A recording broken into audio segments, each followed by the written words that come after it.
This is Pokling 888, Telemetrading Daily Market Research and Data Analysis. The top 10 most active companies in the Philippine Stock Exchange in terms of volume are the following. All-day Marts with 89.31 million at a price of 0.68 cents per share. Ayala Land Logistics traded 33.53 million at a price of 6 pesos and 3 cents per share. Next, the Cemex Holdings with 29.49 million and close to the price of 1 peso and 14 cents per share.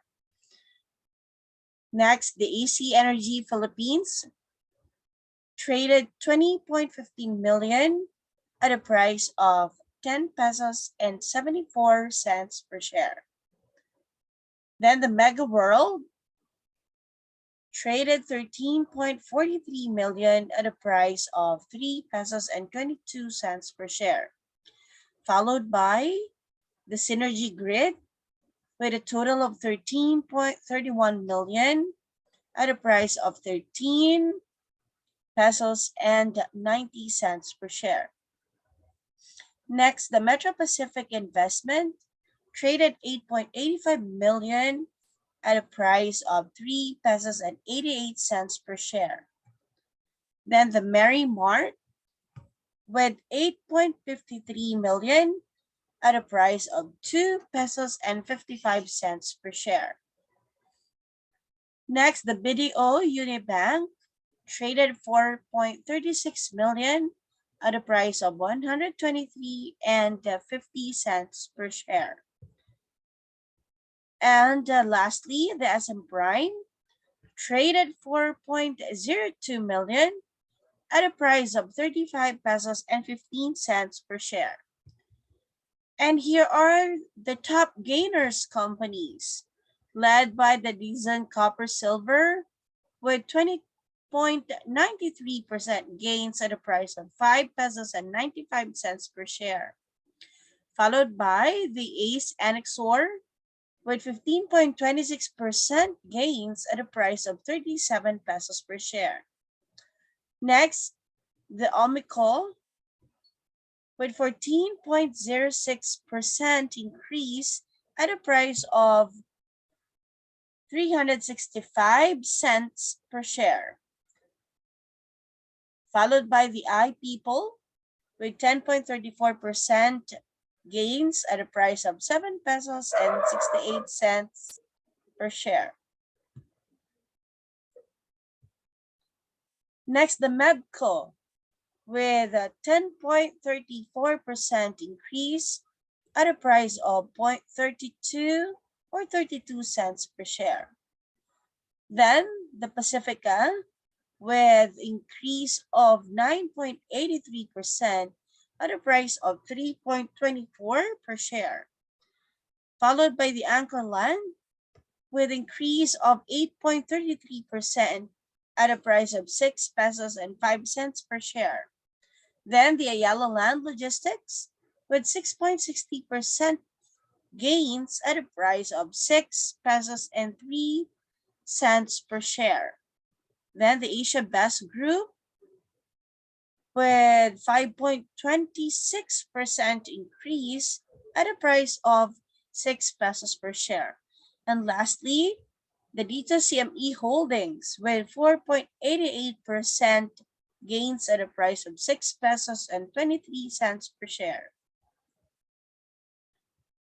And here are the top losers companies, led by the Oriental Petrol B with 8.33% losses at a price of 0.0110 per share. Next, the Euromed Lab with 6% losses at a price of 1 peso and 41 cents per share. Then the Manila Bulletin with 5.62% losses at a price of 42 cents per share. Next, the Benguet A depreciated 5.03% at a price of 5 peso and 1 cents per share. Next, the iRemit decreased of 4.44% at a price of 0.86 or 86 cents per share, followed by the Central Azucarera de Tarlac with 4.35% losses at a price of 13 pesos and 2 cents per share. Next, the APC Group with 3.78% losses at a price of 0.229 or 229 cents per share. Next, the Mary Mart with 3.77% losses at a price of 2 pesos and 55 cents per share, followed by the Synergy Grid with 3.77% losses at a price of 13 pesos and 9 cents per share. And lastly, the Philippine Infradev with 3.39% losses at a price of 1.14 cents or 1 peso and 14 cents per share. And here are the updates on Forex. For US dollar, the dollar index was steady around 96.2 on Friday. For Australian dollar to US dollar, the Australian dollar stabilized around 0.7150 against the US dollar. And for US dollar to Japanese yen, the Japanese yen stabilized around 113.5 per US dollar. And for Chinese yuan, the offshore yuan remained in a volatile trading range between 6.36 and 6.39 per US dollar on Friday, after retreating from 3-year highs in the previous session as Beijing reigned in on currency speculation. The People's Bank of China set a much weaker than expected fixing rate on Friday at 6.3702 per dollar, compared with 6.3498 in the previous session. And here are the updates on commodities. For gold price has hovered below 1,780 US dollars an ounce on Friday. And for crude oil was around 71 US dollars a barrel on Friday, following a 2% drop the day before.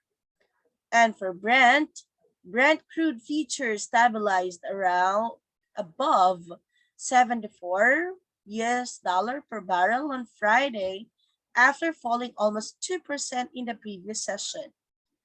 And for natural gas, US natural gas futures firmed above 3.8 per million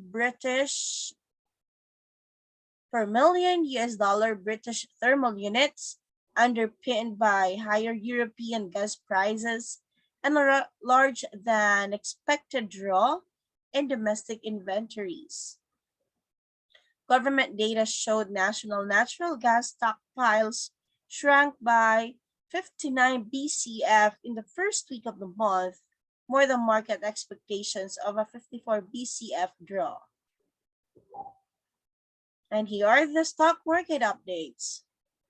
In US stock futures were mixed on Friday as investors await key inflation data, while the Federal Reserve's final policy meeting of the year, scheduled next week, looms. Dow Jones and S&P 500 futures were flat, and Nasdaq 100 futures edged up 0.2%.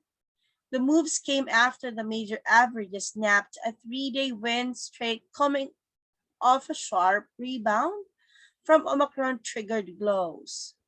The tech-heavy Nasdaq Composite led the market lower with a 1.71% decline, followed by the S&P 500, which fell 0.72%, while the Dow was unchanged. The consumer cyclical, technology, real estate, and energy sectors were the biggest underperformers, dragged by losses from Amazon 1.13%, Tesla 6.1%, Nvidia 4.2%, American Tower Corporation 1.74%, and ConocoPhillips 2.1% losses among others. In United Kingdom, the FTSE 100 fell slightly to trade around 7,300 on Friday as investors digested fresh UK GDP data while remaining cautious ahead of US inflation numbers due later today, as well as key central bank meetings next week. In Japan, the Nikkei 225 was down 172 points or 0.6% to 28,553 in early deals on Friday. A higher than expected US CPI reading would strengthen the case for further policy tightening by the Federal Reserve, presenting a major headwind for global equities. The market declines were led by high valuation technology stocks, with losses notable from Lasertec Corporation, 2.83%, Recruit Holdings, 5.45% losses, Science Arts, 23.27%, Onyx Group, 7.53%, and M3 Incorporated, 3.18%. Meanwhile, the major Japanese indices snapped 2 consecutive weeks of declines amid a sharp rebound from Omicron-driven lows earlier this week.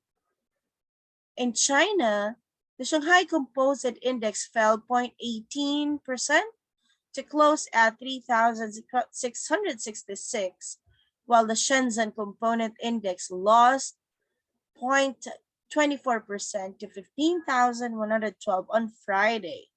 Property developers and brokers led the retreat, with notable losses from China Banking, 1.18%, Poly Developments, 1.77% losses, Season Holdings, 6.02%, CITIC Securities, 1.64%, GF Securities, 4.12%, and Orient Securities, 3.75%.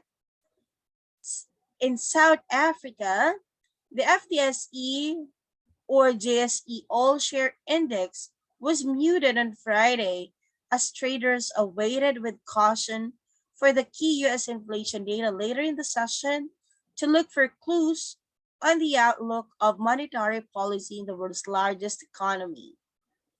In France, the CAC 40 extended last session's losses and was 0.5% lower to hover around 6,980 on Friday. Technology shares tracked NASDAQ in the prior close and are down 1%, led by Capgemini 1.1%, ST Microelectronics 0.9%, and Dassault Systems 1.7%. In New Zealand, the NZX 50 index rose 0.61% to close at 12,850 on Friday, finishing higher for the second straight week as New Zealand stocks climbed out of Omicron-driven lows. The market advance was supported mainly by healthcare stocks, with notable gains from Group 3. EVOs grew 5.46%, Fisher and Paykel 0.31%, Ryman Healthcare 1.24%, Arvida Group 3.13%, and Oceania Healthcare 1.52%. Select telecom, utilities, and property firms also advanced, including Spark New Zealand 2.71%, Mercury New Zealand 2.2%, Kiwi Property 2.6%, Caros Ltd 1.36%, and Argosy Property 6.7%. In Australia, Australian shares slipped as technology energy stocks drag. The S&P or ASX 200 index dipped 0.42% to close at 7,354 on Friday as renewed concerns around the Omicron's economic impact dented risk appetite ahead of key US inflation data and a busy central bank schedule next week. The technology and energy sectors contributed markedly to the declines, with losses from Santos Ltd 2.11%, Oil Search 2.42%, Woodside Petroleum 0.72%, Afterpay 4.37% losses, and NextDC Ltd 2.14% losses. Heavyweight miners, gold stocks, healthcare firms, and the big four banks also slumped in the lackluster session. And these are the updates on bonds.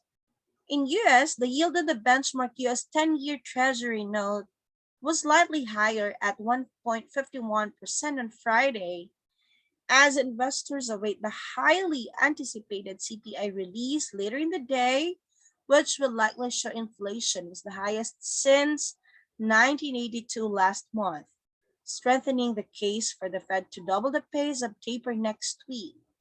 Traders also weigh the risk to economic growth from Omicron restrictions.